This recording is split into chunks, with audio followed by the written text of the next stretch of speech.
with daughters, they're just so innocent and pure, and they're so much fun that you could be singing all the songs of the KPop Demon Hunters and you feel great about it, and you couldn't be more excited to spend time with them.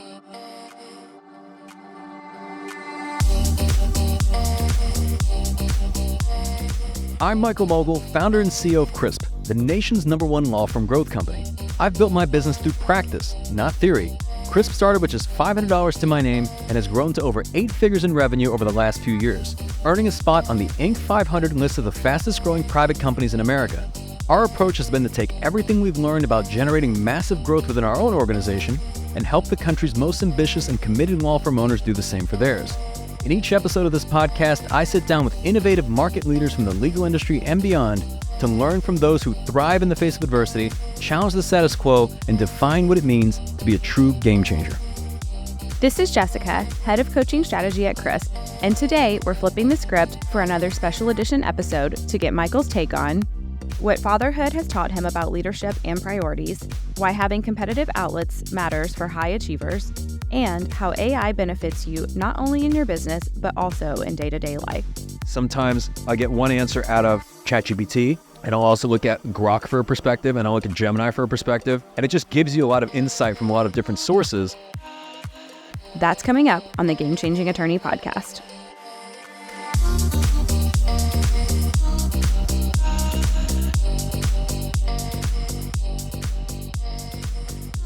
All right, here we are. We actually just wrapped up one of our most important meetings of the day. Yes, surprise, surprise, lower school. We were the mystery readers today for our daughter's first grade class. Yes. And they, it's funny, they asked us to submit some questions or clues as to, okay, whose parents are coming today. And what were the clues we submitted? One was like, I walked 20,000 steps a day. 6 million steps last year you walked. And then what were the other ones? Cartwheels. Yeah, you do cartwheels. And then our parents speak different languages, or her grandparents. Yes. So, and then we bust in there with our books. Yeah, they said she knew. Yeah? Yeah. And she figured it out. She cracked the code. Yes. And I was telling you as we were driving up there, I was like, look, I think I am more nervous to read to this class than I am to speak at a workshop or a summit. Yes. And I wish we had checked your heart rate. Yeah, my heart rate was probably elevated when I walked in because you don't want to let your kid down. And then, there's a lot of little kids. So you want to keep it engaging and interesting. But I'll tell you, technology's come a long way. I remember we walked in there earlier today, and usually you got to hold the book up. Right. But there's, kids, and you're trying to read, and they're also trying to look at the pages. And they had that, like, what was it back in the day when we were kids? I know, it was the thing you drew on. Yeah, it was like, it wasn't like Scantrons, but it was like, we used to have like those clear... Magnifying glass. It's like a magnifying glass that essentially is a camera, although now it's in color. Yeah. And it's awesome. Yeah, so the whole book is projected on the wall. The whole book's projected on this like giant TV screen, and the kids are able to see this, and it was awesome. So... I think we did not embarrass her, so that was a win. Absolutely not. You get some good choices on the books we brought too. So like one was on growth mindset, of course. Then another one was on hard work and entrepreneurial, being an entrepreneur, starting your own like fruit stand. And then the third one, which was interactive, was like a choose your own adventure book, but it was based on superpower called The Power to Choose, where based on your choices, you can dictate your outcomes and whether you're going to have a good day or a bad day. And that was a whole lot of fun. That was fun. The first choose your own adventure, we let them vote. Well, we let them vote every one of them, but the majority actually chose the not so great choice. So we pursued that path to see what would happen. Yeah, sometimes it's fun. Sometimes it's fun to, in the book to make some of the bad choices, see where it leads you. And that's what our second daughter does.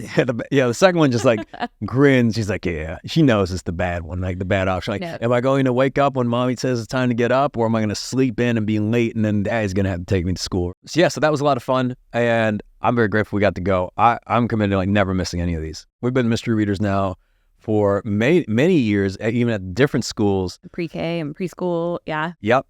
So those are the moments that matter. And if you ask me, hey, like, where would you rather be at that moment? Probably nowhere else. Yeah. I know we talked about it on even a previous podcast and previous episode where you think, okay, if there's times where you can make these trade-offs and especially like early on in your career, and sometimes it's inevitable, but you just have to figure out what are the moments that matter to you and what are the priorities. And it's, if the juice is worth the squeeze, because those are in my mind, like, think it brings me more joy than it does to our daughter. Yeah. I like being there for that kind of moment, and it's cool to play a little hooky, from the office. But here we are. Here we are. We came back in time to record this episode, which you told me is a little unique, though. I don't know. This one's going to make me a little uncomfortable. Yeah, it's interesting timing, too, because I wasn't actually planning this against what you just said of like, hey, we're going to prioritize her and do that over the business. But these questions are a little more personal this time. So you would not believe how many questions we get that are just like they want to hack the brain of Michael Mogill. It's a dangerous place. You don't want to go there. And they just want to know what you do. Like, who is Michael outside of Crisp? And so what Prepare does that to be look disappointed. Like? Yeah, he's not that interesting. But Yeah. no, I'm just kidding. Yeah. It's not as glamorous as you think, but okay. But yeah, so a little unique today with the questions. So buckle up. Okay. All right. Let's do it. Question number 1. Michael, I run a successful law practice and I'm also a father of 2 girls myself. I'm wondering, what is your favorite part of being a girl dad? Oh, man. We got to start it off with like a TED Talk tearjerker like that. Straight in. Wow. You were definitely not meant to be a boy dad. So let's start with. Well, we talked about it. We could do, I could do a son. Yeah. Come on, son. Let's go, boy. You were meant to be a girl dad. Yeah. What's my favorite part? I mean, all of it. It's awesome. And I didn't know that I would love it the way I'd love it. Even, when the first one was born and then when the second one was born, and I don't know if it's like a particular thing for like a girl dad, because we only have girls. So I've never, I don't, again, yeah, to your point, I don't know any different. But it's just to have someone before you that's like a blank slate. In our role at Crisp, when we're working with people, all of them are adults, right? And at that point, it's like if they're fucked up at this point, well, it's not our fault. It's like they had parents and they made decisions and choices, and we can maybe guide them a little bit. But at this point, after 30, 40, 50 years of life, it's like, But when you have like your child, and this is a blank slate that, we talk about this, the conversation of like nature versus nurture, but you're really shaping their worldview. And you're helping to really build someone that can be a confident, strong individual, like a person of value. And just, it's amazing, like, if you can apply that growth mindset very early on. Like, you literally see it before your eyes. And then also, it's just to be able to see the world, like, so fresh in their eyes. When they're doing something for the first time, like ice skating. They've never been ice skating before. We've been ice skating a bunch of times. It's like, whatever, ice skating. But when you see them go and they're like, wow, this is like the most amazing thing, skating on ice. Or when we went to Disney for the first time, like, we've been to Disney, we're like, it's pretty cool, right? Like, but when they go and Misha, like the youngest, literally hops out of her stroller because she sees the magic castle, because she's been seeing it at home when we've been watching Disney movies, and she's like, wow, this is in real life. Like, it's like a fairy tale come true. And I think just seeing their happiness is what brings joy to a parent. That's why Disney World is so expensive, because they know that like the price of your child's joy is priceless. Like you will pay whatever it takes. It's like, it's insane. You will pay those park fees and you will go through the gift shop and you will buy like that overpriced, whatever everything at Disney is. And just because you want to see your kids smile, and you want to bring joy to them. So I think a lot of that is extremely gratifying. And then, I remember saying this before our kids were born. This is silly to say now, but I was like, I hope they like me, right? Because I wasn't sure if they would. And it's cool to see when they like love you. And I had a colleague before our kids were born say something to me that I believe is 100% true, but I didn't get it at the time before kids. And he said that your kids will never love you as much as you love them. And I was like, I don't understand that, but it's so, so true. Would your kid take a bullet for you? Maybe. Would you take a bullet for your kid? Undoubtedly, no question about it. And I think that's just something that's a very, very unique dynamic of just true unconditional love. Like, my child could do whatever it is in this world, and like, I get it, right? Like, I would absolutely have their back because it's, it's yours. It's like it's your offspring. What else is extremely rewarding? When they're trying new foods, or when you're starting to see that they pick up like personality traits, like you, like, where do they learn that? They didn't learn it anywhere. They just literally are. That's how they were born. When she eats the same foods that I eat and she loves the same foods that I love, I think that's, that's a whole lot of fun. Meals for many, that's for sure. When we did that, like that dad weekend, that was awesome. It was just me and the girls. When I get to take them out, like for like breakfast, right? Like and you're just there and you're learning about their day, and it's just so pure, and like it's amazing. And like now, as we're doing a lot of reading, we're reading a lot of Amelia Bedelia. It just becomes a whole lot more fun the older they get, and it's just much more enjoyable.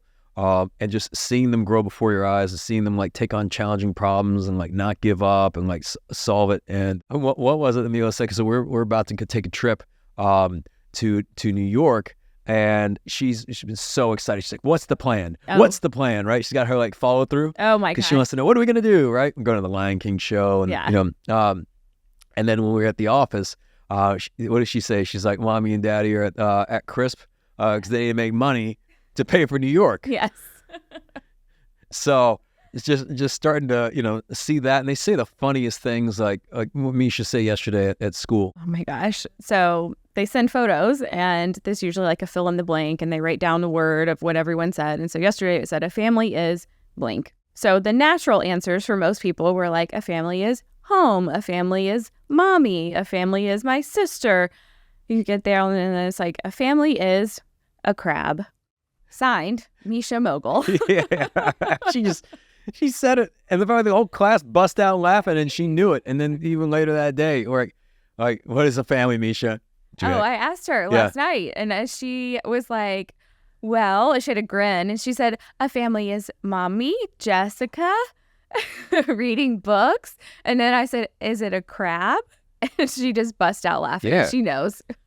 There you go. I think the girl dad thing is other girl dads. No, I mean I've like talked to guys that are like Army Rangers and like SEALs, and their daughters have them wrapped around their fingers. But it's the kind of thing where I were by myself to sit down and watch KPop Demon Hunters. All right, I'd be like, okay, not a bad movie. I've watched it so many times with our girls that I could sing the songs, and I do sing the songs. And we'll get up there and we'll be dancing, and you just don't care. So I don't know that happens with boys. Maybe with a boy, we're like, hey, we got to go straight to the top D1 pro, like let's get, But with daughters, they're just so innocent and pure, and there's so much fun that you could be singing all the songs of the KPop Demon Hunters, and you feel great about it, and you couldn't be more excited to spend time with them. So yeah, I think that's my answer. All right. Great answer. All right. Question number 2. So we're going to go totally different directions, still in the personal life, but this also could be its own episode. Hey, Michael, I'm a firm owner and a longtime gamer. What are your top 3 personal favorite video games of all time? Oh, man. Okay, so I want to make this podcast interesting to people, because I know there's going to be a lot of people listening that just do not care at all about this answer. I'm still baffled that somebody even asked this question. I'm a video game player. I love it. I love playing games. I know some people look at it and say that's like degenerate activity, but I do it while walking on a treadmill, so I'm getting steps in. And honestly, life is meant to be enjoyed. And I have a buddy of mine, he literally, like, his wife was giving him a hard time, and he uses me as proof that apparently you can play video games and not be a degenerate. He's like, well, Michael Mogill plays, and he built Crisp, right? So I'm like, okay, I guess, I can help one person out. Top 3 of all time is tough to say because there's just so many good games. If I had to pick, let's say, like video game Mount Rushmore, and these are for different reasons, and I'm not even saying these are the best video games of all time. I'll say that these are just some of my favorites, and I'm probably going to leave something off the list because I'm asking, answering this in the moment. Number 1, Chrono Trigger. This was an RPG that came out for Super Nintendo that was from Square Enix. I think this is probably one of the best like story narrative RPGs that like kind of laid the groundwork of these like role-playing games for what would become like just incredible like games later on. This is also a game that if you have like a shrink-wrapped, unopened Chrono Trigger Super Nintendo game, you can sell it on eBay for like thousands of dollars. That was one of the first great RPGs, in my opinion, that really got me into that genre. The second one, I think this is the game that got me back into gaming, to be honest, because there was a number of years. I remember when you and I met, and we went on a date, and we were like on a double date, and video games came up, and I said something that was just the most hilarious thing that video games are for losers. I said video games are for losers. Who would ever play a video game? Right. And it's just because I've been out of that scene for a long time. And in my, in an earlier period of my life, I played so many PC games, and like, it wasn't great for the habits that I was building. Like, I wasn't exercising, I wasn't eating well. I wasn't just focusing on building skills and so on. So I swore off the games. I was like, this is not good for me.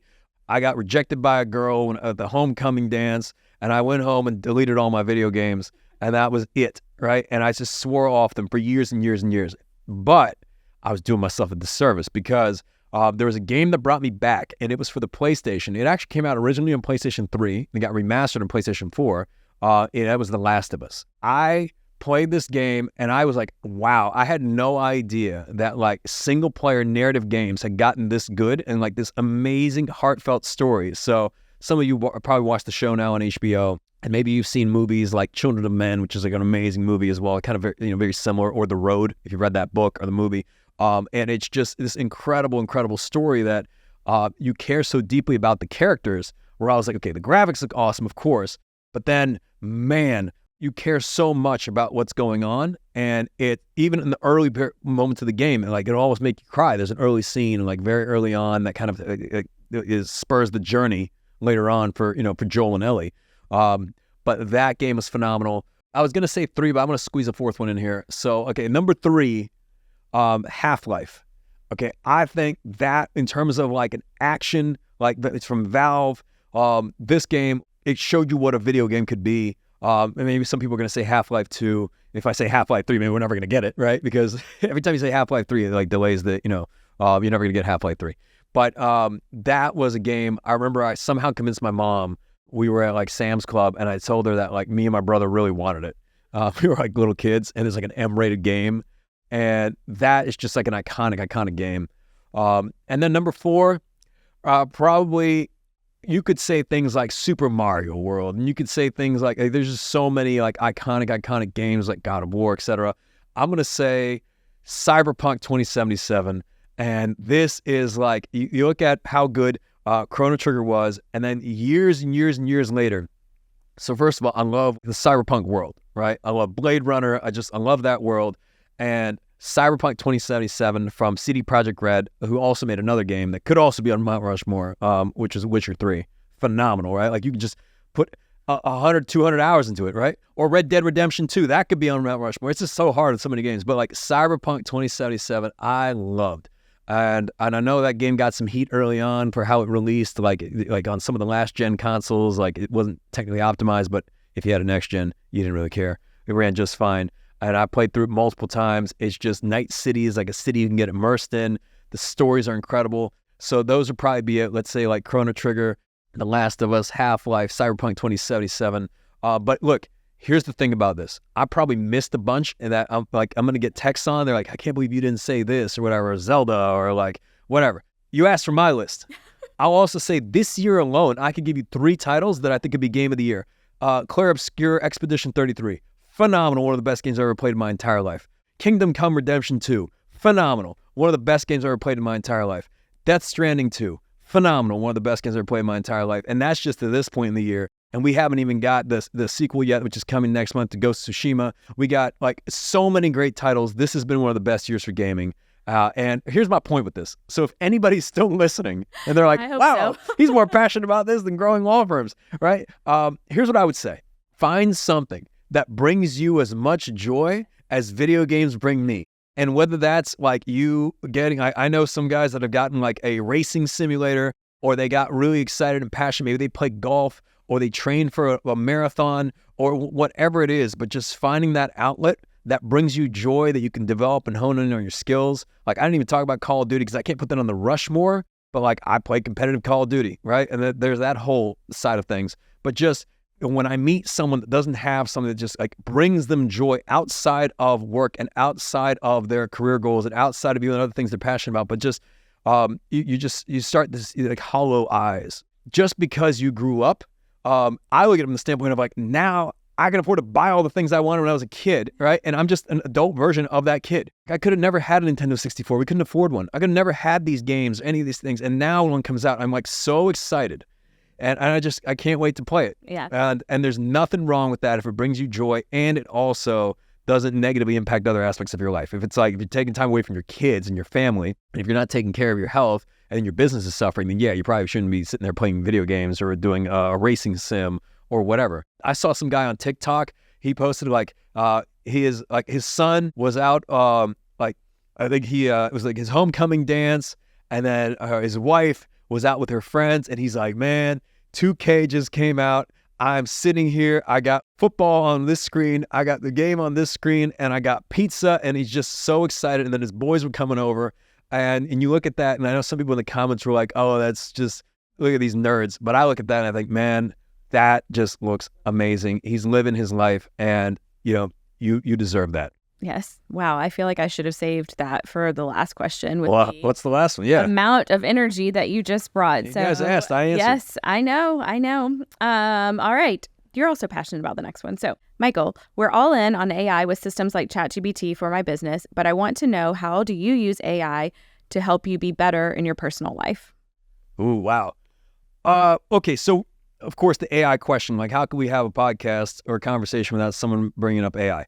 I view this as it's another tool in the toolbox that you have, and what a time to be alive to be able to have large language model, like in the form of whether you have ChatGPT or you're using Gemini or Grok or Anthropic, or Claude, right? Or any of those.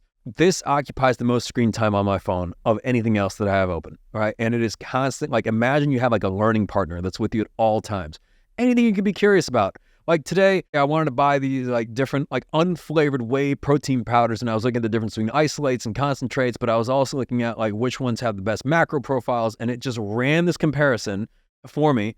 And then I was like, okay, but I really want to make sure there's no additives, etc. And then like concurrently, I also have it like analyzing like a blood panel that I did of just, okay, well, compare that against the supplements that I'm taking, and like, am I taking, there's something that's missing, or there's something that should be removed? What about the timing? What's taken on an empty stomach? What should be taken with meals? And then also recently, I did this morning. So I just read this book, and one of the things that I took away from it that I have not been doing that I would like to start doing. So I journal every day, and I've journaled for almost 8+ years now. And it's in the morning and at the end of the day, but I don't do as many like weekly reflections personally, or monthly reflections, or even quarterly reflections where I'm like looking back through the week. I do this all the time in the business. Like we look through the week and the month, and then we also obviously do our offsite. So we're obviously looking quarterly. But in terms of like my habits, my behaviors, my week personally, like health-wise, family-wise, etc. So I look at like, business, family, health. And what I was able to do, I asked ChatGPT, I'm like, hey, what's the best way for me to do these reflections? And I want to be able to do these types of questions and these types of prompts, but I want you to prompt me. I want to be able to answer each question, but I want to do it every, let's say Saturday at 6 a.m. And I want us to be able to change up the prompts based on like what these different answers are. And then I want you to summarize the whole thing. And then I want to keep logs of it. And then for us to be able to pick up trends. And I'm like, what's the best app for this? And it recommends like 5 apps. And it's like, oh, by the way, do you want to just do it here? I can, set up the tasks, and I can set up the reminders, and I'll set up all the different prompts. So now I have like basically through that prompting, I had it set up the recurring task. It created all this on its own, because originally it was like, okay, we're going to do Sunday at 8. And I'm like, how about Saturday at 6? And then we changed up some of the prompting questions, and then it set the reminders, it set up the task itself, and it's awesome. And I was like, okay, well, give me a sample of what this could look like, and then how we would analyze it. I didn't even need an app for this. Like it literally did it in there. And that was done, I don't know, I was doing like a cool down ride for like 10 minutes, and like, I probably did this in like 5 minutes of back and forth. So it's obviously replaced Google search for anything. And maybe I'm like a boomer, because this is, it's like, okay, duh, right? But a lot of people are listening to it. But I really do use it as like a thought partner. Yeah. Like throughout the day, I'm looking for some sort of like, okay, well, help me better understand this topic. Or like, what is something that, based on your conversations with me, that is a blind spot of mine, or something I don't know about myself, or I'm about to go into an interview with this C-suite executive. Like, what are the questions that are going to be most impactful in determining X, Y, and Z, based on like, and I have like knowledge base tools and resources uploaded as well. So like I have different folders set up. In the health one, I have my blood panels and like the MRIs and all the scans, so we can always reference labs. In the finance folder, it's got like, everything from like bank statements, P&Ls, et cetera, and like just frameworks there. Then there's like for the business ones, it's just a lot of like business context. So I'm not constantly having to create new prompts, and it has the different knowledge bases. And then I'll run these. Sometimes I get one answer out of, ChatGPT, and I'll also look at Grok for a perspective, and I'll look at Gemini for a perspective. And it just gives you a lot of insight from a lot of different sources. So the simplest thing for me is I have all the apps on my phone and have them all in a folder just called AI. We were wondering the other day. Mr. Robot. We finished Mr. Robot, and we finished the very last episode. We're like, I want to make sure we understand what just happened here. And then I asked a bunch of questions. I'm like, can you summarize this for me and like in detail? And then also, are there any plans to like continue this show, or like to continue the themes in the show? And what's Sam Ismail, who's like the creator of the show, what are they doing next? And then what are some other shows we might like based on this? Right. You did it for book recommendations too. Did it for book recommendations. It helped me like tee up a great book that I'm reading. Everyone's gonna be like, what book are you reading? So he gave me two amazing recommendations. One was American Kingpin, which is the story of Ross Ulbricht, who was the founder of like Silk Road and the dark web. We were watching Mr. Robot, and I was looking for like a cybersecurity, like kind of like thriller, right? Like just something in that world. And then after that, I was like I want to learn about the cartel. Like I was just very fascinated by like the operations of the cartel and how it works, but I want like a page turner. And it recommended the Power of the Dog, which is phenomenal as well. And it's like a 3-part series. It's amazing to curate recommendations and things like that. Sometimes we'll even do it for restaurant recommendations. Or if we're staying somewhere and we're saying, okay, we got 2 young kids, like, and one has these types of allergies, and like, what are some activities that we can do in this area? It's just really, really great for that type of insight. I mean, anything you could think of. I think the biggest thing you need to bring to it is just curiosity. Who knows if it could give you that type, it give you a great answer here, a great insight about something, right? So, I mean, it occupies, like I said, the majority of the screen time on my phone, more than any app or anything else. And it's like Jarvis. Like, imagine, you watched Iron Man when that came out and you had like a personal AI assistant that comes with you, and they're getting so much better. Yeah. Sometimes it'll spout out some bullshit where I'm like, I don't think that's right. Let's double check that, because I literally sent a nutrition label today and I'm like, you didn't get the number of grams of protein and carbs and the macronutrient profile right on this. It's like, oh, great catch. My bad. It always says great catch. I'm like, you were so confident, right? So you do have to watch out for some of the hallucinations. Yeah. And just because it tells you something doesn't mean that that's like gospel and that's like reality. You still have to do your thinking for you. But just because a human being tells you something doesn't mean that's reality either. So, and to answer the other question, I've used it for all like game recommendations. When I was playing Claire Obscure Expedition 33, which I hope wins Game of the Year this year, it gave me different builds, and I was like character builds. And then the same thing when I was playing Death Stranding 2, I was like, look, I want to, I'm a trophy hunter, right? I got to get the platinum trophy. So I was like, okay, well, now that I've finished the game, based on like the areas that I've like 5-starred, like what's the most efficient routing that I could take? And it tells you, it's amazing.